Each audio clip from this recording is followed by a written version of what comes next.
Empress, the Empress of Clarity, here to bring you a collective energy reading for none other than my Soul Tribe family. I hope everybody is doing well. Please like, share, and subscribe to the channel. Let me know if the reading resonates with you. Uh,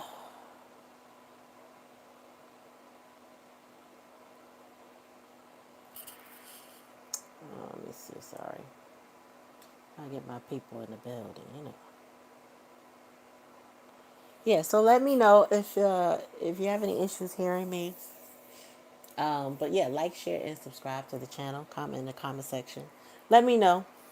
Or the chat, right? If this is your first time, welcome. If not, welcome back. Make sure you ring that bell. That way you're notified anytime I come on.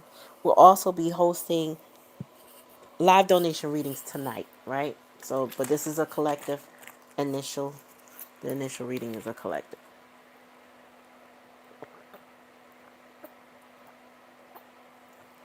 I take a little swig of my water and electrolytes before we begin. So what's good with you? I got a special treat tonight, y'all. I got a special treat tonight. Okay, this is from my earth angels, right? My empaths. You know, those who go above and beyond for people who don't go and above and beyond for them. Who don't wait to be asked all the time. Always waiting to ask for somebody to tell you that they need you. Ah, yay. Cool, cool, cool. This reading, this is for the people who get it. When you're an empath, you get it, right? You know what it's like, I would say, and usually through childhood trauma, how to read the room. You know, how to regulate other people's emotions, how to make it better, how to soothe, how to offer support. And oftentimes we do that for others, but we don't do it for ourselves. Okay, this reading is for those that need to understand a little bit about themselves and what that means. Like what's next for an empath, right? All right, so we're gonna get into this healing. Why is this okay? So I'm gonna be reading from a transcript, but I'm also going to be reading. Hi, Kylo Stone. Thank you for subscribing. Appreciate you being here. This is from my earth angels tonight, y'all. Oftentimes we do readings and it's all about the other person. Well, this will explain the dynamics of dealing with the other person from our own personal lens. Like, what are we experiencing when we make the choices that we make, when we govern ourselves the way we govern ourselves? Okay? That will help us with our boundaries, the way we process the other person, the way we process ourselves. You're going to join the army when you turn 17. Okay, well, good luck. How old are you now? Because this is an 18 and above channel. How old are you now? Let me, I don't know why the whole thing didn't, sis, it didn't show up. Oh, okay. Okay, well, let us begin. Okay, so this is coming from Goldman Insights. I think that's what it's called. And, that, interesting. Anyway, I'm going to read a little bit of the script, but I'm going to add my own inflections in it. So they start off saying, some people don't sit and wait to be asked. They feel the shift in the room before a word is spoken. And they notice the pause in uh, someone's voice. Um, oh, you want me? Okay. Let me change that. Replace pin message. Okay, so I replaced this. The change in the energy, they notice the change in the energy, the unspoken weight behind a smile, and before anyone admits they need help, these people are ready and giving it. Not because they were told to, not because it was expected, but because something inside them responds automatically. If this sounds familiar, stay with me, okay? Because what you're about to understand may completely change how you see yourself and why you felt so tired for so long. Empaths give before they are asked because of their awareness. It works faster than words. Their nervous system is tuned into subtle signals and most people miss. They sense discomfort. I can't even speak. They sense discomfort early. They detect emotional gaps instantly. And when they notice someone struggling, their instinct is not to step back, it's to just step in. Offering support feels as natural as breathing. They don't set to pause to calculate costs. They don't set to wait for permission. They move toward what feels unfinished, broken, or heavy, believing that their presence can make it lighter. But here sits the lesser known truth. This early giving is instead just kindness. It sets a learned survival response, right? So many empaths learn early that being useful creates connection, that anticipation keeps peace.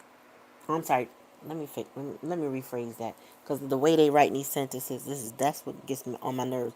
But these are important messages, so I'm going to read them anyway. That anticipating needs keep peace. That emotional awareness made them valuable. So over time, giving became an automatic thing, like almost unconscious. They don't instead ask, is this my responsibility? They ask without realizing, how can I help before things fall apart? This is why they often show up first, why they listen longer, why they hold space even when no one holds space for them. All right. What looks like generosity on the surface is often a deep pattern of emotional attunement mixed with self neglect. And this pattern has consequences most empaths don't see until it's too late. Because when you give before you're asked, you teach people something about without speaking. You teach them that access to you is automatic, that your energy is always available, that your care does not sit, I'm sorry, that your care does not require reciprocity. Slowly, your efforts become invisible. Your support becomes expected. And the moment you stop giving, the room feels different. Not because you've changed, but because others never learned to meet you halfway. This is where confusion begins. This is where exhaustion grows. And this is where many empaths start questioning their worth without understanding why. Girl, you know that's the truth, right? So by the end of this message, reading, video, or whatever, you'll see this pattern clearly. Not to shame yourself and not to harden your heart, but to understand the hidden cost of giving too early and too much. You'll recognize why this instinct feels so natural, once it why it once protected you, and why now it needs to evolve. Because empathy is not meant to empty you. I'm going to say that again. Empathy is not meant to empty you. We talk about this a lot on this channel. We talk about giving from the overflow. We have to stop giving until we are, depleted. It means to connect you without erasing you. And once you understand this, you'll never give the same way again. What begins as kindness slowly turns into a pattern. Not overnight, not loudly. It happens in quiet moments. No one ever notices.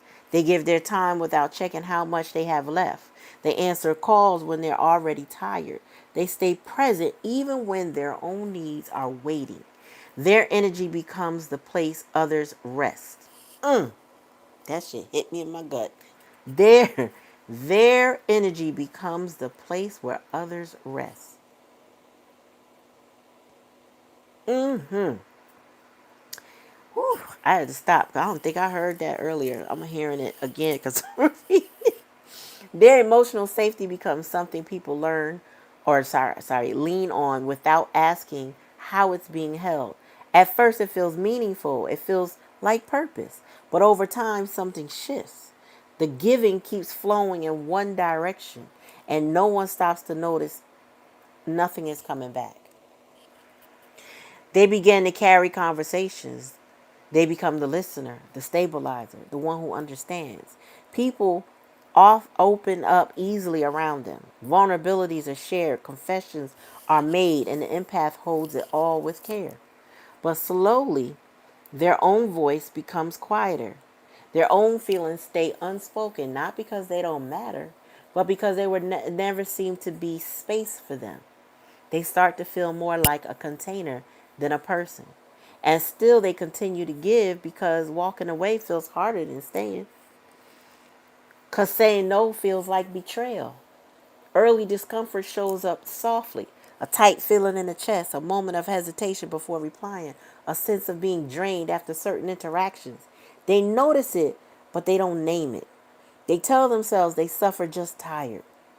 You know, that everyone needs support sometimes, that being patient is part of being kind. So they push the feeling down. They override their body signal, and this their body signals. They override their body signals with logic. They choose understanding over boundaries, and again, because empathy has taught them to others, not to explain others, but not to protect themselves. I don't know what they're trying to say with that sentence. Anyway, they start making excuses for the imbalance. They don't set the fuck. They don't set mean to the staff going through a lot. I don't know what the hell that is. The cells show up when it really matters. Oh, what the fuck? Excuse my language. I don't know what I'm reading right now.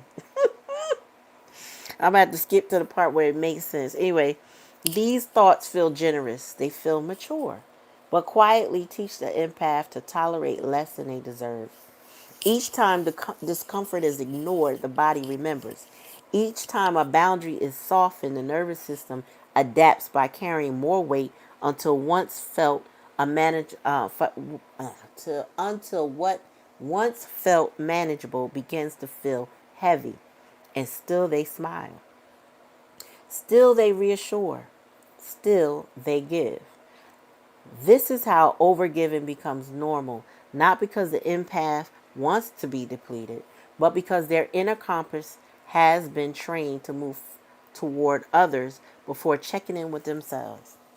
Y'all, y'all, sis, people. All right, Spirit, give me a message on this. What we need to know.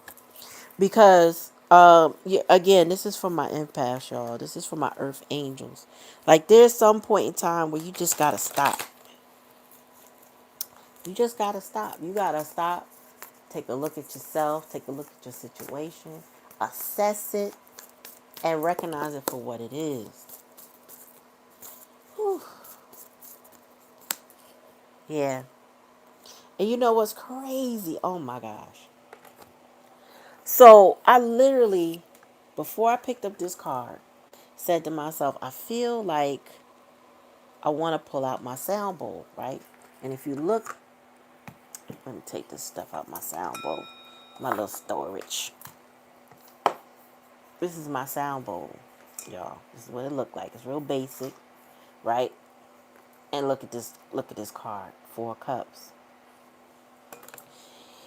It's that disappointment, y'all. It's that disappointing energy that you feel when you're not receiving what you thought you wanted, what you expected, what you feel you deserve. You're not receiving it. So it becomes a certain sadness, a lingering, a itch you can't scratch because it's not, you feel like your interactions might be hollow or just not satisfying, right? Because people don't put in the same effort that you put in.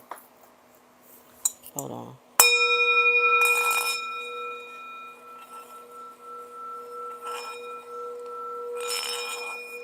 I literally said, I need to hear that. I need to hear it.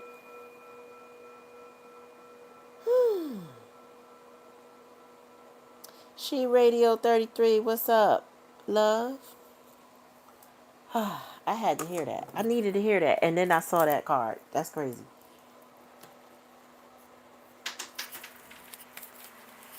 Oh. In the kitchen? And the dishwasher looked like they got water in it too. Because you had too much shit in there. I'll deal with it. Tell me more, Spirit.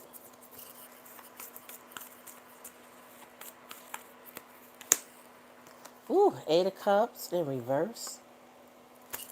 Tell me more, Spirit.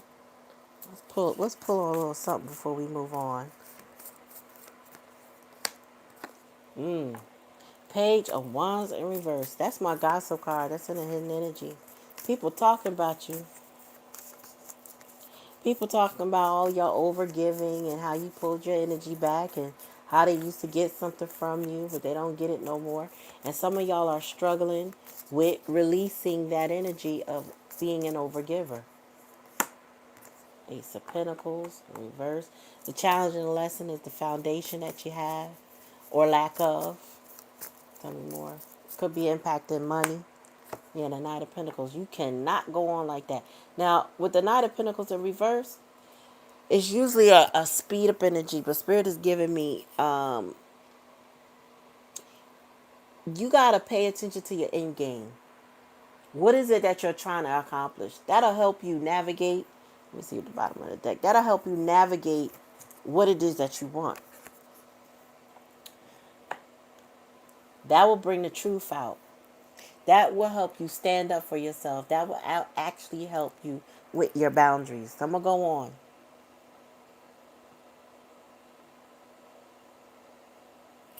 All right, so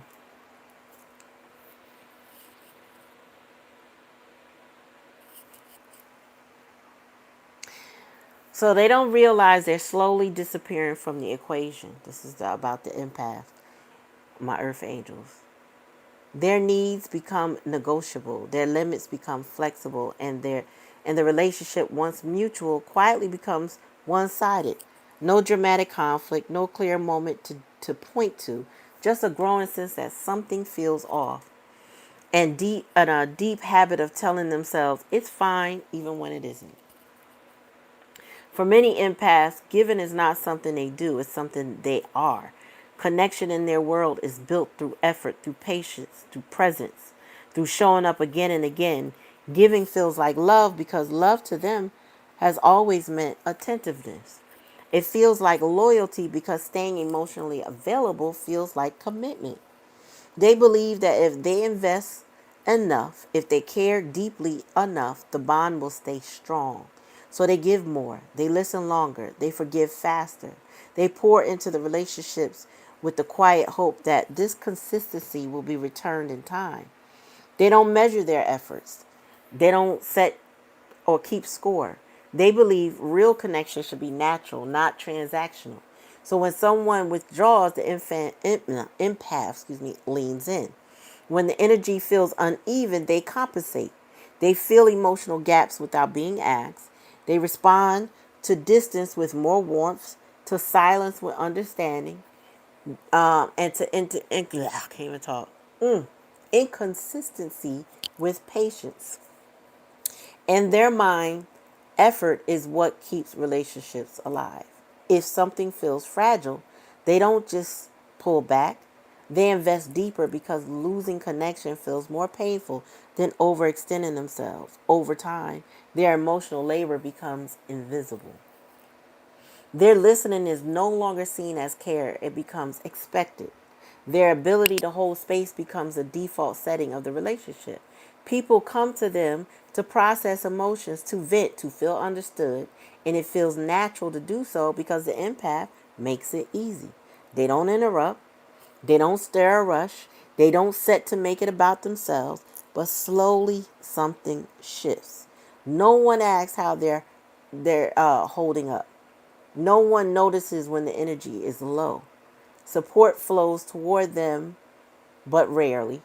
Enough for them. But or maybe I would say support flows through them, but rarely. Appreciation doesn't disappear suddenly, it fades quietly. Thank you becomes less frequent. Let me tell you something I've definitely experienced where people will take from me and I don't hear thank you. And I'll be like, wow, that did all of that. And you didn't even think that, you didn't remember to say, wow, you didn't even say thank you. Check in and stop. That's another thing that empaths go through. People don't remember to check in, but they expect you to check in with them, right? So it says, effort is assumed, not acknowledged, excuse me. And because the empath never demands recognition, no one thinks to offer it. Their presence is taken for granted. Their reliability becomes a background feature, not a gift. They are valued for what they provide, not for what it costs them to provide it. And the more they continue giving, the harder it becomes for others to see that this is still a choice and not an obligation. Inside, the empath begins to feel a subtle ache, not because they regret caring, but because they feel unseen in their care. They wonder why connections feel heavy instead of nourishing, why love feels like responsibility instead of safety. Yet they keep going because pulling back feels like abandonment. Let me tell you something about my name. My name, not Clarityempress, but my name in real life means responsibility in one language, right? Or at least the language that my father chose to name me with. And I wore that shit like a badge of honor. I was like, and then I got older and realized, oh, that's just a heavy ass name to carry, to be responsible. Then I found out it also means to be the authority. I was like, oh Lord, that still means responsibility because you're expecting me to make decisions. Ugh, y'all. Anywho, so like I said, yet they keep going because pulling back feels like abandonment. Because asking for more feels uncomfortable because they've tied their sense of closeness to how much they give. And as long as giving equals connection, they continue, investing deeply long after the balance has quietly disappeared. Resentment does not arrive loudly for an empath. It doesn't announce itself as anger. It builds in silence. They don't complain because they don't want to create tension. They don't confront because they understand too much. Now, I got to say something about that part. I was one of those people that I would look at a situation and a person go, "Oh, I know how they're feeling. I know what they've been through. I understand their plight, their situation, right?" And then I wouldn't cause any rift, or I wouldn't. Sometimes I would stand up for myself about it, but then a lot of times I would just, I guess, shrink my personal feelings about a situation to just try to understand, right? Try to. I was like, when I realized that didn't feel good no more, I had to stop. I had to stop. I had to stop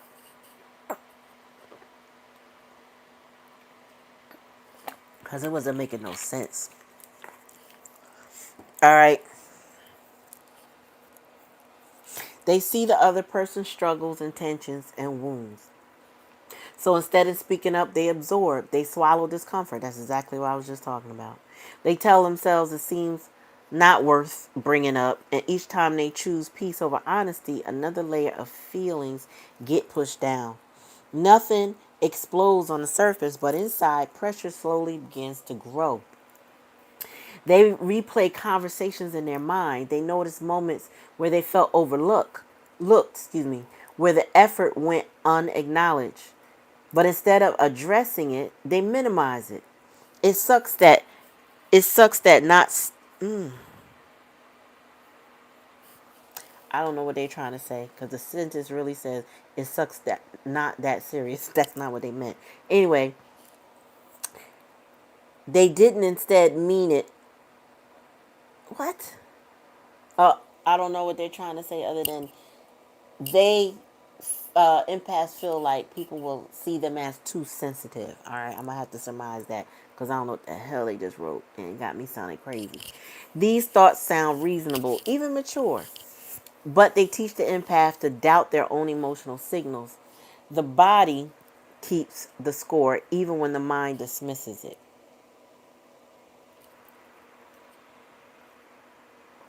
And with every ignored feeling, the weight increases. Resentment doesn't come from being unkind, it comes from being unheard for too long. What they feel is instead rage. It's a fatigue, a deep emotional tiredness that sleep doesn't fix.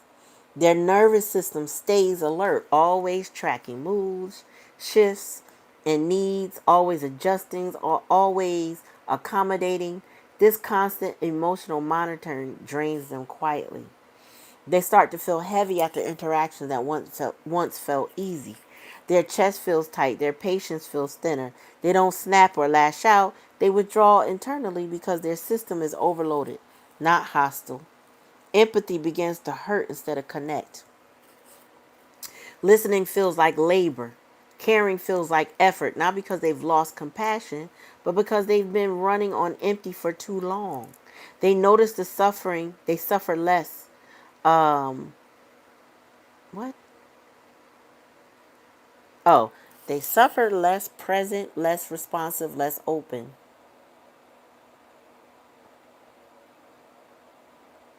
Oh, I guess they're trying to say they notice that they suffer, and they are because they didn't put that they're less present, they're less responsive, and less open, and this confuses them.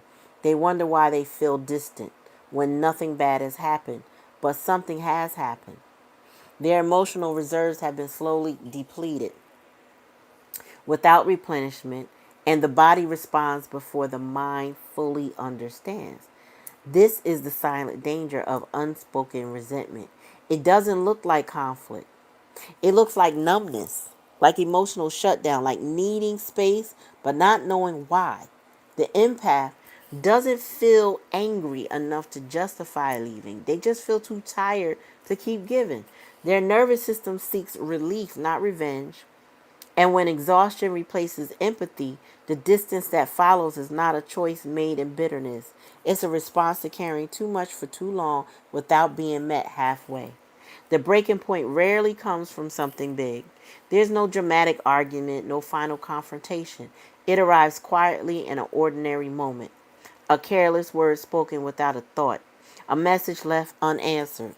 A lack of effort that feels small on the surface but heavy inside. And a sudden something shifts. Not emotionally at first, just mentally. A clear, sharp awareness cuts through the fog that they've been living in.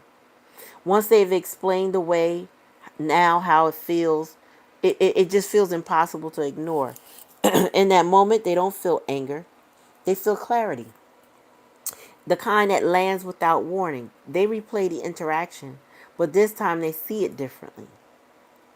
They notice how often they adjusted, how much they carried, how rarely they were met with the same care. The mind stops defending others automatically.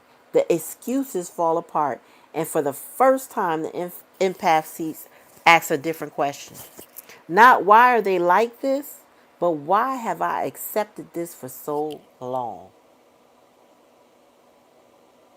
Okay, I'm going to the comments. They want to go because I can't give them anything. Screw them. Yep. You can relate. Uh-huh. Yes, Black Cherry, especially those with title in your life. That part. Okay? People with a title in your life that you've given them or it comes with the territory feel like they are entitled to drain you because you're supposed to be the one to care. Okay. Now, so let me go back and repeat that. Now, why, instead of asking why are they like this, you turn into your inward and you ask, why have I accepted this for so long? That's the right question to ask, to be honest with you. Awareness arrives all at once. It doesn't build gradually, it snaps into place. They see the imbalance clearly, like a pattern that was always there but hidden in plain sight. They recognize how often they chose understanding over self-respect. How often they silence their own needs to keep the connection intact. What once felt like patience now looks like self-abandonment. And this realization is unsettling because it means they weren't just giving, they were disappearing. The illusion breaks within an instant. The belief that effort alone sustains connection collapses. The idea that love must be earned through sacrifice no longer makes sense.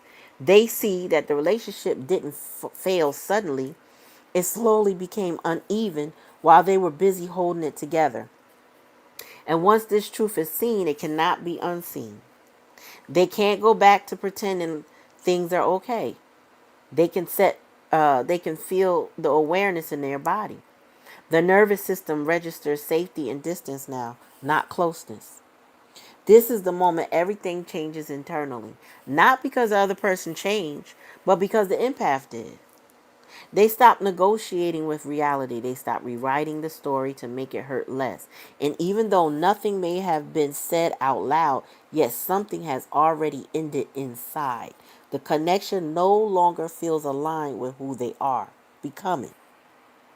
And from this point forward, every interaction is filtered through this new clarity, one that no amount of effort can undo. Detachment does not arrive with drama. It does not come with an announcement or ultimatums. For an empath, it feels like a quiet necessity. Pulling away is not about punishment. It's about survival. Excuse me. It's it is the body and the mind saying, "I need space to breathe. I need to restore balance." The relief is immediate, even if subtle. A silence that once felt heavy now feels like safety. Distance is no longer emptiness. It is protection. And the more they step back, the more their nervous system begins to relax. The tension in their chest eases. The peace starts to seep in. Hey, Michael Ellis. Long time no see, sir. For too long, they carried energy that wasn't theirs to carry. They absorbed emotions, struggles, and disappointments that should have been shared. Every interaction requires vigilance, adjustment, and emotional labor. Every smile they offer costs them something unseen.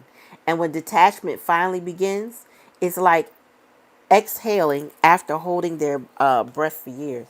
The quiet space between themselves and the other person becomes a shield. The world doesn't sit. The world doesn't feel threatening. It feels manageable. I don't know why. I don't know what word they're using. That sit is here and is not part of the sentence. It doesn't make sense. So if you hear me say that, it's because they wrote sit, but it doesn't make sense. Anyway, it feels manageable. The body remembers what calm feels like, and for the first time in a long while, peace feels possible. There's no warning because the empath already gave themselves every cautionary signal. Every moment of discomfort, every tightened chest, every quiet frustration, They noted it. They processed it internally. They debated it silently. They attempted subtle boundaries that went unnoticed. Every small signal was a whispered warning to both themselves and the other person. But because empaths are subtle, their cues are often invisible to those around them. So when detachment finally happens outwardly, it seems sudden. It seems explicable, excuse me. But in reality, it is the final conscious step of the process. The process that has been quietly unfolding for months or even years. Detachment is not about rejecting the other person. It is about honoring themselves. It is an ultimate act of self-respect. No confrontation is necessary because the decision has already been made internally. No argument is required because the boundary is non-negotiable and the distance is not arbitrary. It is calculated by their need for safety, clarity, and emotional restoration. This is why empaths often seem to disappear overnight. They are simply following the signals of their body and their minds have been sending all along. Signals that were ignored, misunderstood, or invisible to everyone else. In this quiet withdrawal, something powerful happens. The empath see here you go that word sits. The empath's energy is no longer stretched thin. Their attention no longer scattered. Their focus returns to themselves, their needs, and their emotional stability. Peace becomes a priority instead of an afterthought. And while detachment may confuse others, for the empath, it is not sudden, reckless, or cruel. It is the final protective response of a system that has been overburdened for too long. Silence is not emptiness. Distance is not rejection. It is survival, clarity, and the first step toward reclaiming the self they had quietly given away. When an empath steps back, it is often misunderstood. People assume that they're angry or seeking revenge, but the truth is far simpler and far deeper. They don't they don't set to leave to punish anyone. They don't keep score, plot payback, or harbor grudges. Their minds are not filled with schemes of resentment. Their decision to pull away comes from a quieter, more profound place, a need for stability, for emotional safety for themselves. It is not about teaching a lesson. It is about surviving without losing themselves in the process. For too long, they have absorbed emotions that were not theirs. They have carried the weight they've never agreed to carry. They've offered understanding, patience, and love to people who did not reciprocate. And in doing so, they learn something essential. Giving endlessly to others while neglecting themselves only leads to chaos inside. Did you hear that? I'm gonna say that again. Giving endlessly to others while neglecting themselves only leads to chaos inside. Their retreat is a response, not a reaction.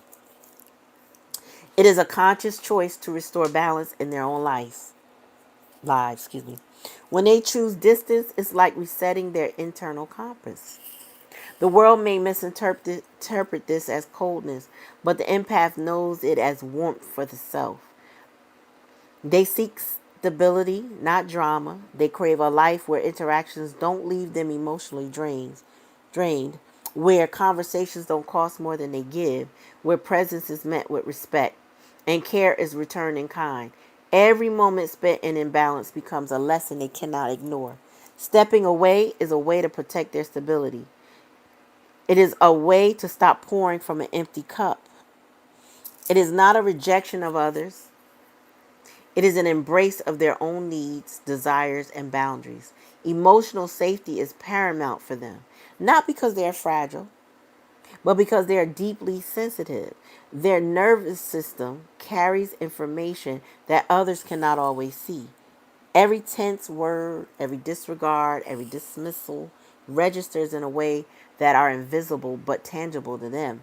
And when the system becomes overloaded, detachment is the only form of protection that truly works. It is a boundary written not with confrontation but with silence. It is a line drawn with intention, not with spite.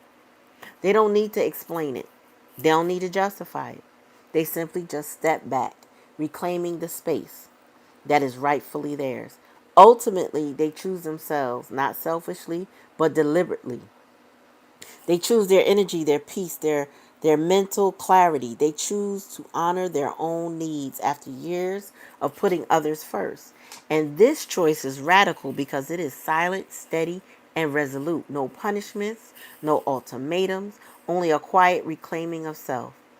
And though it may confuse or hurt others who relied on them, it is never about hurting anyone. It's about finally holding their own life as sacred. For empaths, this is not a withdrawal, it is an awakening. It is survival.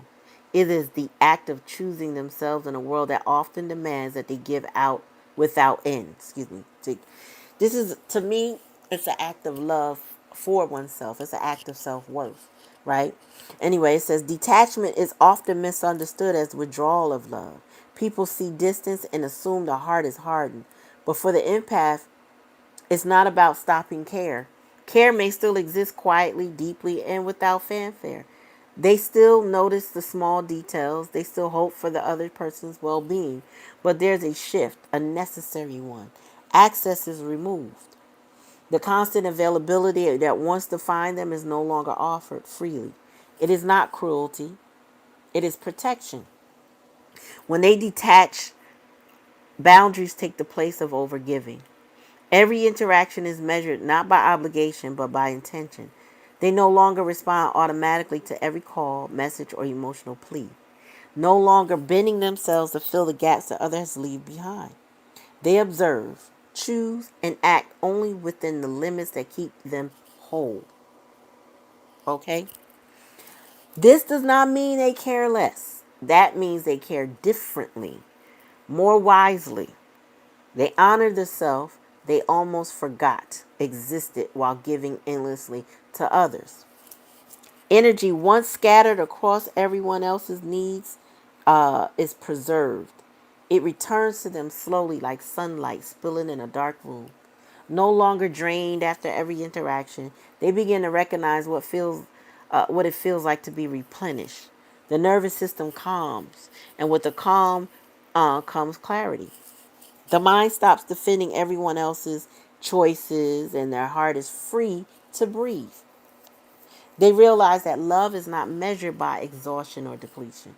Love can exist without constant sacrifice, and detachment is a mechanism that allows it to survive, pure and untainted by resentment.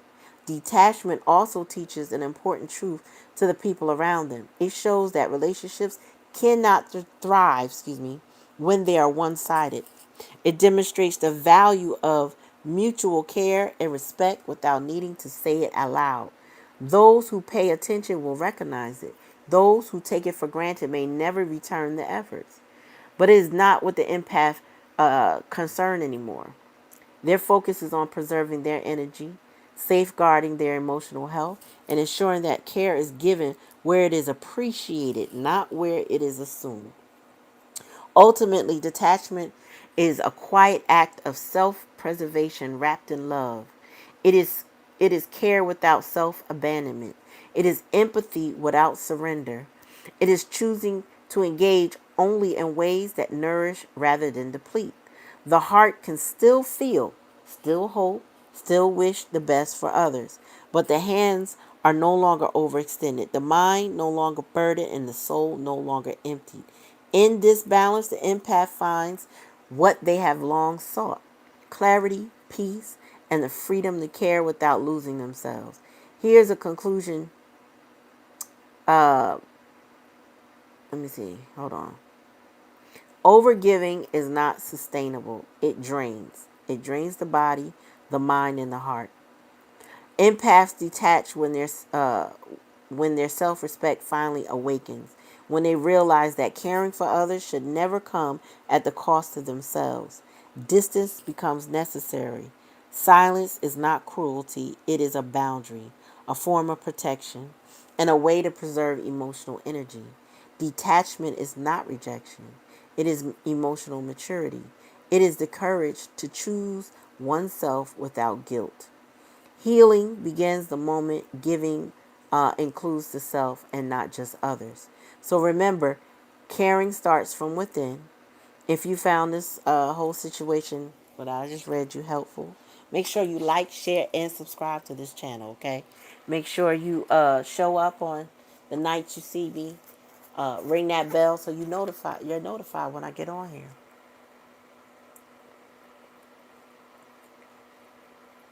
So I hope that message I shared resonates with you. Oh, you choose me. That's right. Yeah, people do think they're more important just because you show love. You're funny, being pissed. And they like to think that you're mad because for whatever reason you had to choose yourself. And what I notice is like we get these epiphanies sometimes, like realizing, wait a minute, I don't really like how I'm being treated. I don't like that this person doesn't feel the gratitude I think they should feel. Especially after I've done X, Y, and Z, because they talk about we don't keep the score, but you do. Eventually, you have to keep the score at some point. Not initially, you don't do it for that sake, but when you realize you are being depleted, the score starts to get kept. Hold on one second, y'all. Hold on.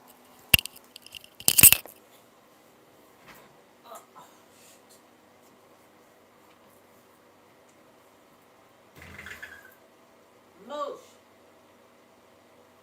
come here.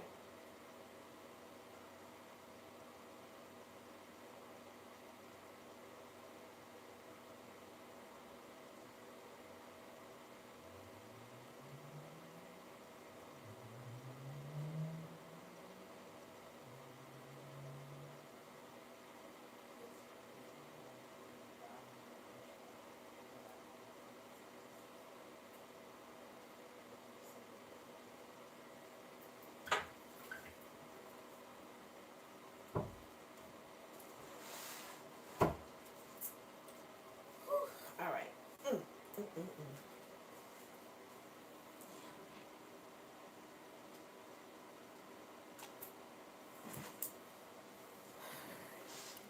Sorry about that.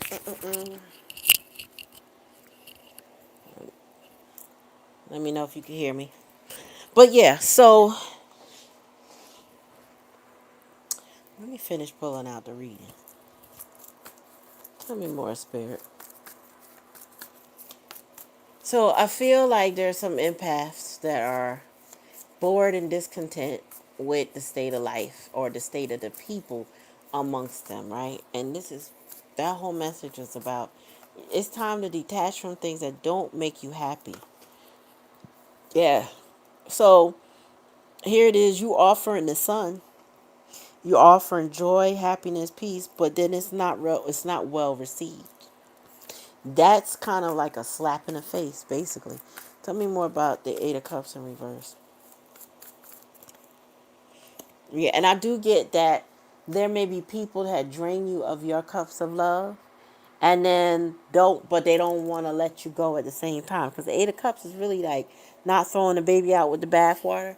So there may be a lack of appreciation for what you offer, or there may be people reneging on what they claim that they're going to offer you.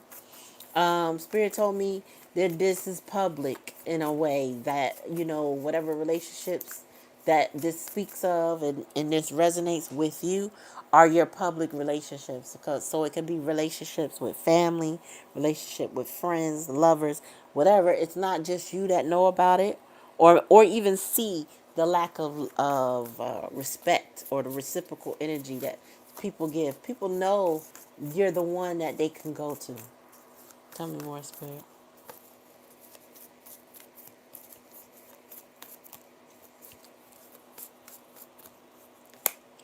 Yeah.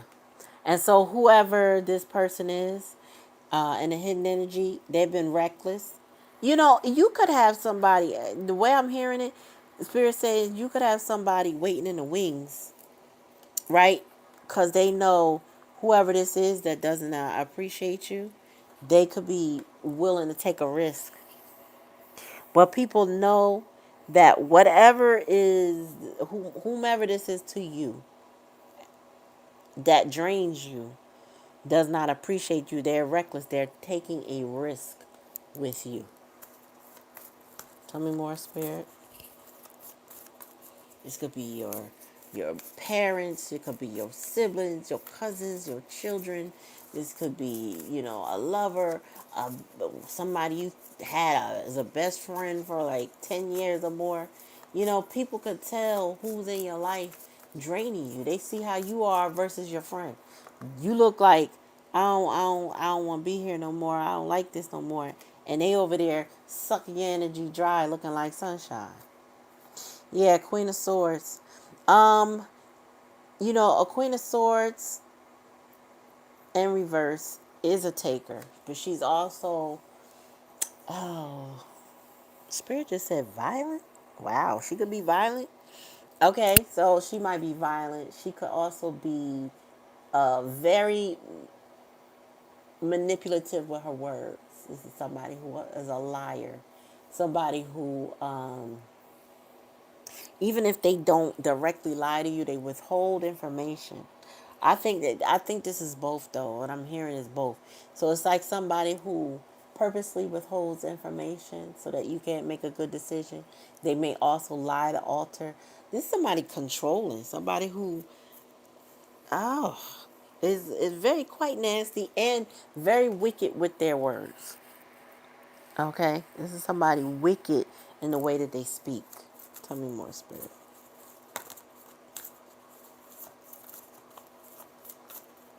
Hi, Mike Taylor News. Hi, Valky of Olden. How y'all doing? Tell me more, Spirit. And then we got the moon card in reverse. This is the clarity that you needed to get past what you wanted to see it to be. You know what I'm saying?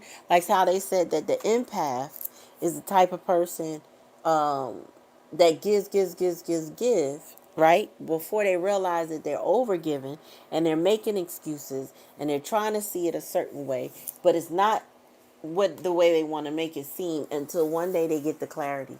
One day the insight, the awakening happens and they realize, oh, I have abandoned myself in this connection, right? Well, the moon in reverse is revealing everything. No more done in the dark and not shown the light. What's done in the dark will be shown.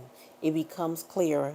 We become more focused. We be less delulu energy, right? And more about the truth, more about understanding, not sitting there thinking I can just keep going like this and going like this, or even that energy of let me hide my true feelings to make somebody feel better because I don't want to confront, I don't want to be that person, right? This is now somebody willing to be the victim. I'm sorry, victim, the villain in somebody else's story. Not because they're making themselves a villain, it's because it's whatever you wanted to be, boo boo.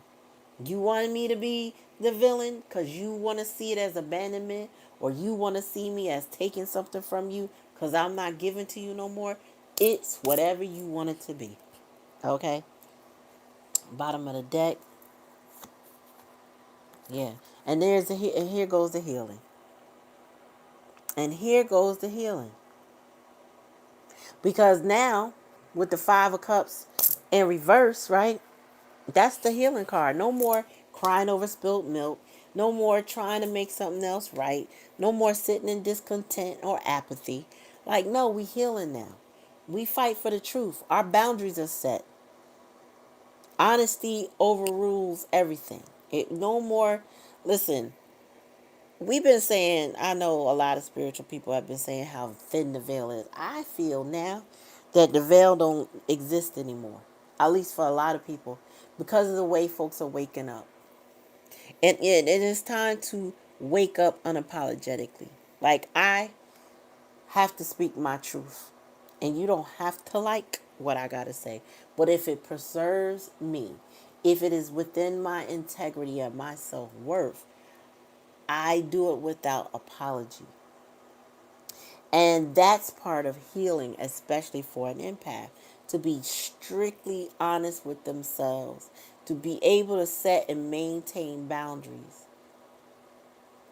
I learned when I was in my 20s from a lady, I think at the time she was in her 60s.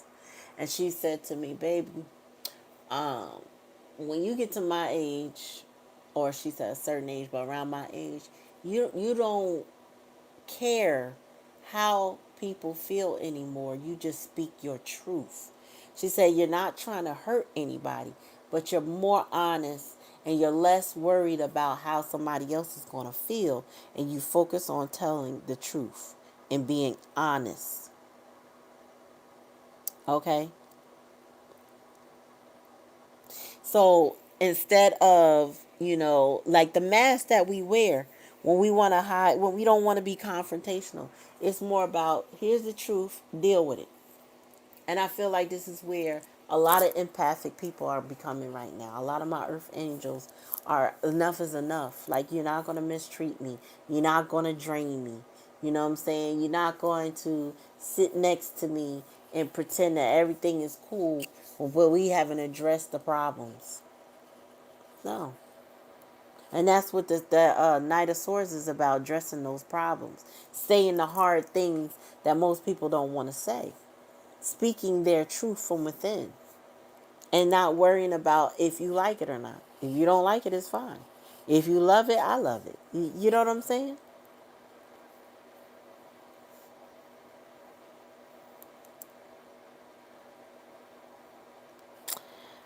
So your person is mad because she can't find anybody to beat you up. Not from the suburbs. I'm a state baby. I'm just a little the bird, and all she knows is lames. Whew, well, hopefully that person don't stay your person and she wants somebody to beat you up. That's crazy. We don't need that energy in 2026. She wants somebody to beat you up. She might end up being the one get beat up, play around. Can't be nice to everyone. Yeah, it does. It wastes a lot of time being nice to everybody. She says you wish you could. hmm That's the thing too, and I think I explained it in here if you heard. So part of the thing with being empathic is tolerating people's struggles, being patient for them, being understanding for them. It will not only drain you, but it will waste your time. It will, before you know it, you could be invested 10 years in with somebody and not have anything to show for it. You know, there's times when I know when I came across that script, Spirit put it on me to tell y'all this. So, I'm a storyteller. So I'm gonna tell you the story the best of my ability. So this is older gentleman. I think he's about 10 years older than my husband and I. And my husband met um, one of his ladies, the dude's ladies, on the bus. She's one of the commuters. And they got along well. Very nice lady. We'll call her B. B was sweet, and he found out B was dating his friend. Um, when he talked to the friend, like, "Oh, I met your lady, Miss B." He was like, "Oh yeah, that's one or two of my main ladies." He was like, "Two?" He's like, "Oh yeah, I got Tasha too." And the guy chose Tasha, so we're gonna call Tasha the toxic because that's what she was.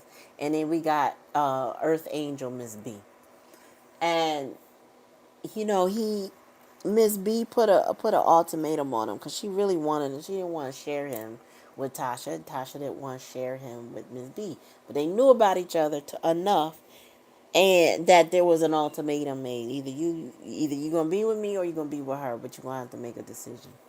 He didn't want to do it. He stayed on the fence about it for a long enough time, and then I guess when he got off the fence, he realized he wanted to stay with Tasha.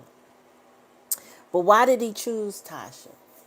Because whatever's empathic in him, I don't even know if that's the best way to describe it, but he leaned on his masculine hero complex. That's why I put it that way. Tasha was the needy one. Miss B was very independent, had a great job. You know what I'm saying? Could sustain herself. Did not need him financially for anything, but loved him genuinely. Where Miss Tasha, you know, needed a codependent living situation with him. Well, y'all, he made a decision to go with Toxic Tasha. Miss B moved on, got married. Not that it was a happy ending because I think the husband passed, but she moved on. Okay. And she got into a whole nother relationship. I was wondering about her today. I don't know how she's doing. But Toxic Tasha ended up being the one who was really wasting time. The two of them never grew together. There was never any growth. They maintained an apartment together. Never got the house that he wanted to get. Never got the land and the grass and when he wanted to be able to have dogs. Couldn't do it with Toxic Tasha because they were in a little cramped apartment. there was other aspirations he had. He could not realize any of those things in his life with Toxic Tasha because she wasn't interested in growth. She was more interested in being codependent. Well, come to find out, she was just using him, stacking her money, and moved on and started cheating on him after a while, or at least he found out.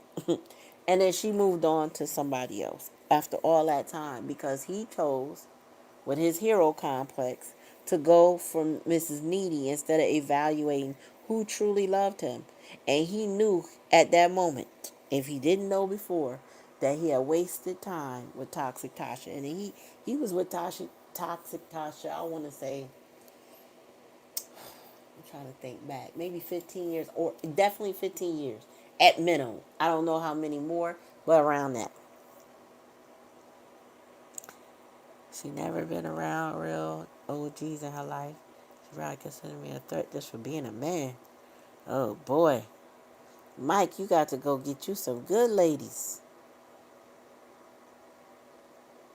Also, if you are in that hero complex, you gotta start evaluating the why. That's one of the things that I read tonight is why did you make the decision you made to choose that person? Sometimes we come from a trauma situation where our family dynamics encourage us to read the room, to regulate people's emotions and to support them.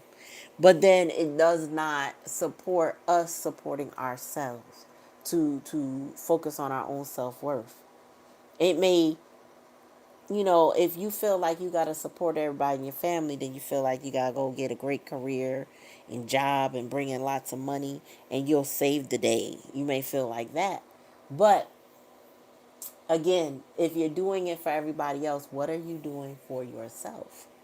And what are they doing to contribute? Because like I said, Tasha was saving whatever money she was making and being just straight codependent, only to end up using the same dude that could have been with the love of his life, the other one, the Earth Angel.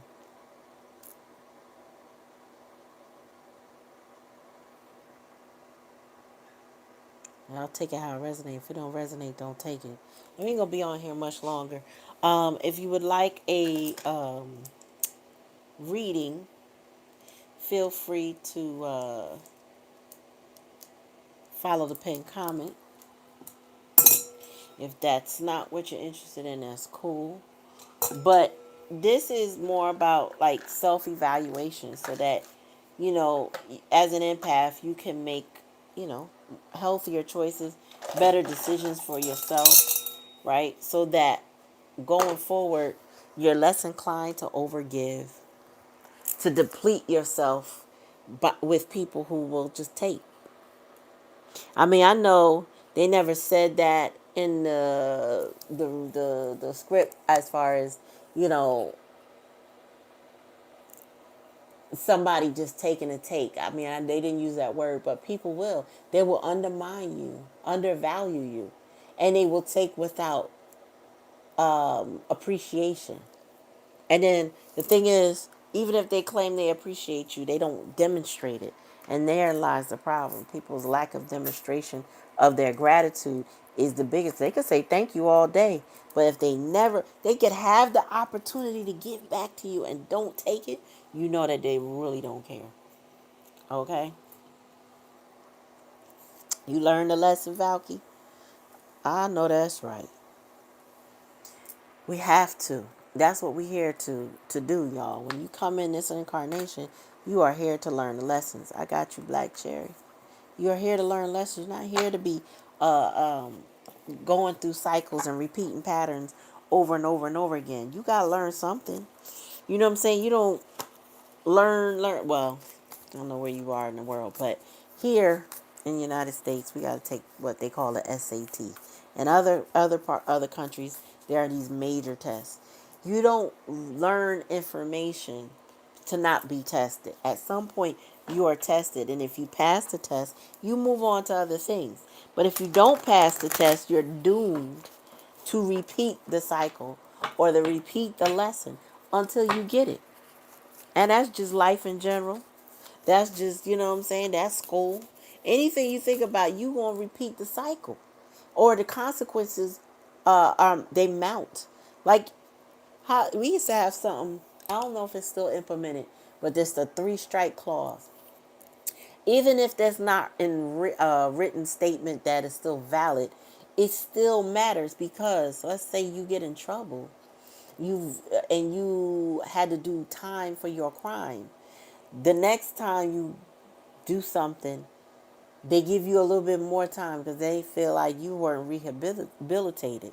You didn't understand that you needed to stay away from trouble, right? And then get in trouble a third time, and more likely you're going to end up with way longer time, right? Because each infraction adds up. So if you don't learn your cycles or your patterns now, right, you doomed to repeat them, and it only gets worse. The body starts to break down. The mind starts to break down. Your finances break down. Like it will not get better. It won't get better. It doesn't get better when you don't learn your lessons. Period. And people like to be like, no, but I've always been this way, and this is how I give, and this is how. I'm putting this in the kitchen. I can't really get much out. Okay. It's like stuff. It's like mostly loose debris. It's Oh, not like a hard thing. all right. So, you know, we don't I'm telling you, when you don't learn your lessons, your life gets worse. And people want to forget that part. They want to overlook that part. They don't want to believe that part. But you don't have to. Life will show you. Like the things that you used to be like, it's nothing, I can get past that, becomes things like they become elephants that you gonna have to chew bit by bit to get around. It used to be stepping stones. It used to be like, I'm just going through a little something, something. No, they become insurmountable because they grow, they fester, they get worse. They attach to other things. They affect other people. You know what I mean? And then challenges become greater. You can't ignore yourself. You can't ignore your situations or whatever. And if you do, you will pay the consequences of that. Period. You know? And you don't have to like it.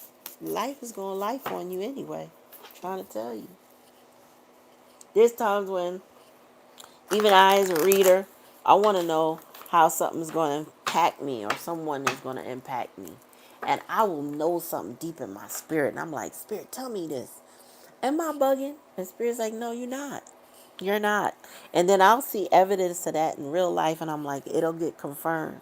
The patterns are there. You just got to pay attention to yours and to those that impact you. All right, Spirit. Tell me more, Spirit.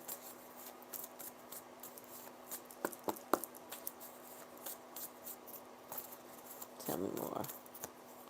Oh, I'm sorry. Let me reread that because I, I I was asking, tell me more, right? And I was supposed to be asking for Black Cherry, but I didn't get a chance to pull for her yet.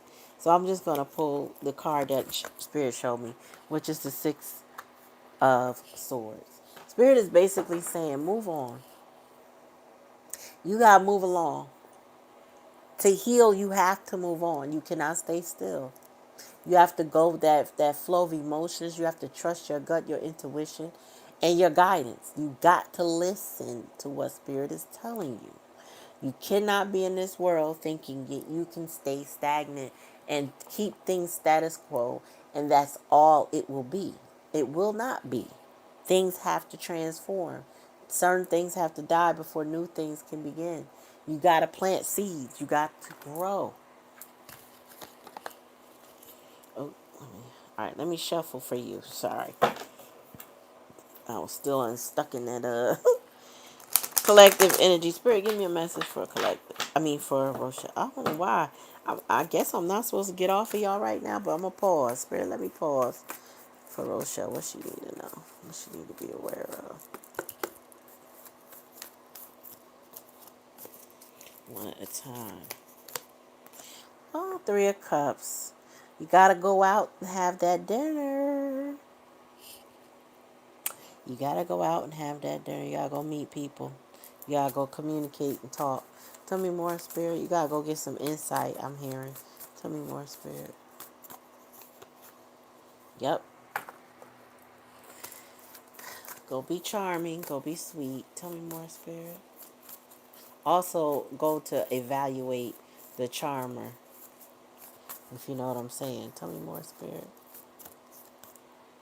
Yep. You gotta go. You have to go communicate. You gotta go evaluate. What's the bottom of the deck? Why is this flipped? Okay, yeah. You got internal conflict though. This flipped over in the middle of the deck. Let me see if anything else flipped over. Yeah, that's it. You have to evaluate whatever internal conflict that you got, and you got to stand down a bit. Sometimes I know you feel like I don't want to do it. I give up. I don't want to be bothered. I get it, but it's time to go evaluate situations. Spirit said you gotta go. You gotta go. Eight of Wands. You got to go evaluate who's charming who. I'm hearing who's zooming who. Take another look. Tell me, baby, who's zooming who. I don't know if you know that song, but yeah, it's time for you to evaluate and be frank and be honest. But you got to come out of this internal conflict over what the going outside, that celebration, that situation looks like. Tell me more, Spirit. Drink and be merry, Spirit said. Tell me more.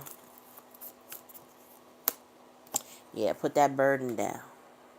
Put that burden down. Go see what's what. And maybe it'll help you put some things to rest, Spirit said. Tell me more. Some things to rest and bring some things up. Take how it resonate.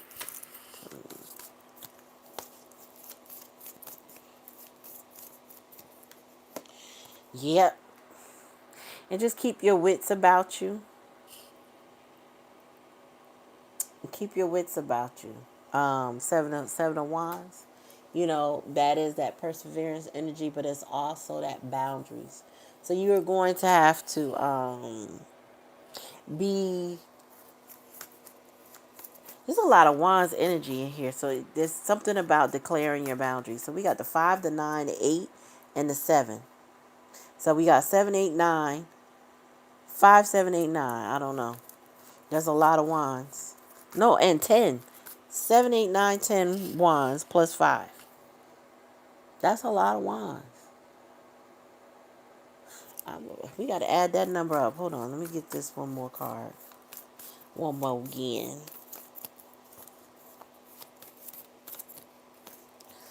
Situation action. I dropped the card. Oh, that's too many. One at a time. Yeah. It's a hard decision to make. It's just because it's something you didn't want to do. You didn't want to look at it. You didn't want to care about it. Spirit said you got to go communicate. 8 of Wands. An upright. You got to go communicate. You may not want to be dealing with it, but you don't really have a choice because you have a responsibility. All right, so let's see how many wands we got here. Um, oh, yeah.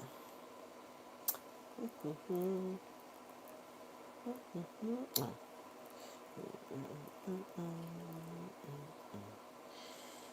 Okay, what do we have here? Where is my?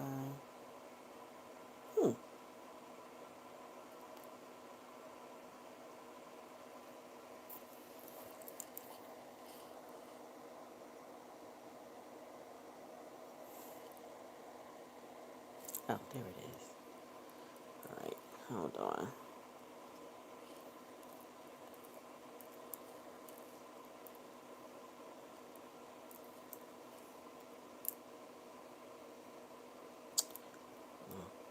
Oh no, sorry.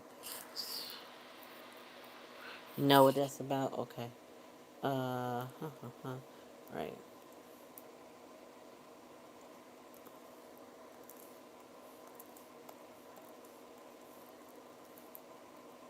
So there's 39. That's 39 wands. That's a lot of wands. Okay? 39 wands. 3 plus 9 is still a 3. Why? Because it equals 12, and 1 and 2 equal 3. So you need to be in your Empress energy. Okay? You need to be in your Empress energy. That's big mama, boss mama energy. Okay? And you need to implore all of the qualities of the Empress: the graciousness, the love, the nurturing, the Queen of Swords energy, the evaluation, the Queen of Coins energy, that I got this together, I've been managing it, I've been doing this is who I be. And the Queen of Wands energy, that you are still a leader, likable, lovable, and strong. You have good strength about you. But this is not about, that strong black woman trope. This is more about the strength and reserve and the common sense and the ability to direct and to lead and to manage.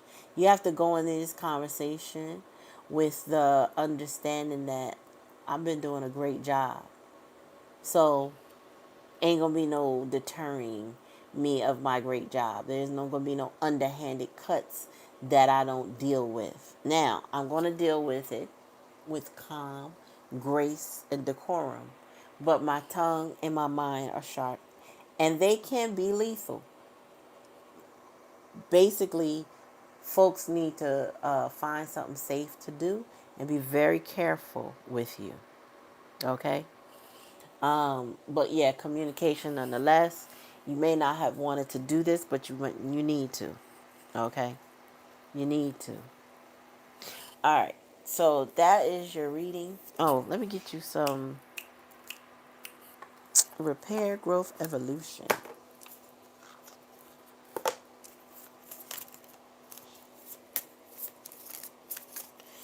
What is repair, growth, and evolution, spirit? And thank y'all for coming to the channel tonight. Like, share, and subscribe. Make sure you ring that bell. That way you're notified anytime I come on. And you may get a free reading that night. Just got to make sure that you on. All right, it says passion ignited desire. Live with passion. Stepping into what feeds your soul gives you joy. When you choose to make room for this in your life, the universe responds by creating opportunities that support your soul's purpose and passion. Also, I don't know if this is going to result in a network connection, but there may be something said or offered at that time that speaks to you in a way that you didn't anticipate. Okay? So keep that in mind. I mean, I don't say go looking for network opportunities, but I feel like you're going to be enlightened to something. Tell me more, Spirit. Okay. Oop, that's too many cards. One at a time. One at a time. I'm going to do 2 cards. 2 more of these. This says past life karmic cycles. This indicates past life is the reason why intense energy surrounds you. The personal situation, a personal situation. Look into ways to clear past life karma and see the bigger picture of the situation by viewing it from a lesson perspective. Taking ownership for your part and forgiveness are key in releasing the black. Okay, so what I'm seeing is that maybe this is something that was never necessarily done for you that you now need to do because it would break a karmic cycle, right? So we live in a different day and age than our parents. And the way our parents interacted with those that didn't know is much different than, of course, their own friends, right? So this may be pushing you out of a comfort zone, but it also puts you into breaking a karmic cycle because also you are creating a memory. You're creating an etch in time, a reference point for somebody to go back and say, this is what I received. Okay, but you can't say that. Maybe, I don't know, but depends on how you were raised. You can't say that, and it's necessary and nurturing and important, and it's work to be done. Okay, tell me more, Spirit. And addictions, what is that? Addiction, compassion. The situation is influenced by an addictive behavior that's influencing you or the person involved. Pain and trauma are being projected. Try to see the truth of the situation by stepping outside of the chaos to create an opening for forgiveness, patience, and compassion. I don't get that this is addictions for you, but I do get that pain and trauma could be projected, excuse me. So with that being said, um, pay attention to the information and the conversation and the communication you receive, and then also be careful with your own compassion and anger. You know what I mean? Like, try not to speak from an angry place. Speak from understanding. Use more patience. Be pause, right? Pause and be more deliberate in what you say, because some people may be coming from their wounded place when they speak to you, and sometimes the best way to deal with some of that is to reflect back to them what they said. I know, what I would do, and I'm a Gemini, right? And here it says, overall energy, balance needed in relationships. Make sure all of your relationships are equal and balanced with giving and receiving. Or if if they are out of rhythm, then the other is sacrificing and can't sustain itself. Therefore, it will create more obstacles to overcome. Know you are worthy and deserve respect in all ways. I feel like that was part of the reading, but also I feel like for you, um, or what I would say I would do too, was if somebody said something left to me, if I'm in the right mind frame, because I ain't, I'm not no angel. Um, I may repeat it back to them to be sure that they heard what they said out their mouths. You know, are you saying blah blah blah blah blah blah? Or I'll give you an example. New Year's Eve, I went to a dinner party before New Year's, and we got there nice and early. And when we sat down to the table, at that time it was time to eat. We were eating, and this woman was sitting across from me. And I noticed she was just, like we had already introduced ourselves in this dinner party. But she started to grill me, ask me all kinds of questions, assuming things that, I mean, to some people, I guess would be a given. But for me, they weren't. You know, like, did my children go to a certain school district where I live now? No, they didn't. Did they do this? Do they do that? What about this? And I had to stop. I paused for a second because I realized, okay, she's grilling me, yeah, straight interviewing me, and I don't see a job being offered or no money. So I flipped it back. I said, "Oh, so do you have children?" "Oh, yes." "Where are they? What do they do? How old are they?" I started giving her what she was giving me because I wanted her to feel what she was trying to make me feel. And I don't know what that was, but I had to stop it in its tracks. So sometimes, instead of getting angry, give them back what they give in kindness, in love and compassion. And that tends to slow people down because now they got to reflect on what they were putting out or what they were projecting. All right.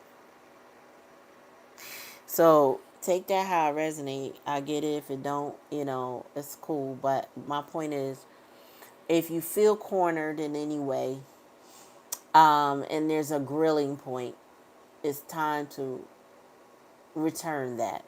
So what do you do for a living? How long you been doing that? Do you really like what you do? Like, you know what I'm saying? I give right back. I have a sibling. She's the always, I don't know, certain ways she would ask a question and would be off-putting to me. So I would just put it back on. So, how's work treating you? Did you get your promotion yet? Are you doing this? You doing that? I just start asking her a bunch of questions and get her up off of me and out of my business. Why? Because I don't know why you want to know all of that. What's that doing for you? I don't even really care about what I was asking. I cared about her in general. But it was like, that was my way of saying, nah, you're not about to mind my business. Mm-hmm. Yeah. And you'll notice that some people try to put you in a position, and I and not and they don't, and they may not mean anything by it, but you know, I like to respond in kind. I like to mirror because I feel like you need to hear yourself. Do you hear yourself? Where's your husband? Hmm? How old are your kids? Oh, really? They live with you? Oh, no, they don't. Oh, where the other one live? Oh, okay. Are they? Did they graduate? Like I just was like, what? Why'd you really? I was 2 seconds from asking her, how old are you? Because our kids are close in age, and you look like you about 20 years older than me. No, I didn't do that. But my point is, you know, sometimes you just got to gently give it right back so they slow that shit down. Thank you, Valky. So, that's your reading tonight. I got a ton of stuff to do tomorrow. So I think I'm gonna bid y'all adieu so I can get rest. I got some other things to take care of before I go to bed too. So take it how it resonate, y'all. I appreciate y'all coming. Y'all have a good night.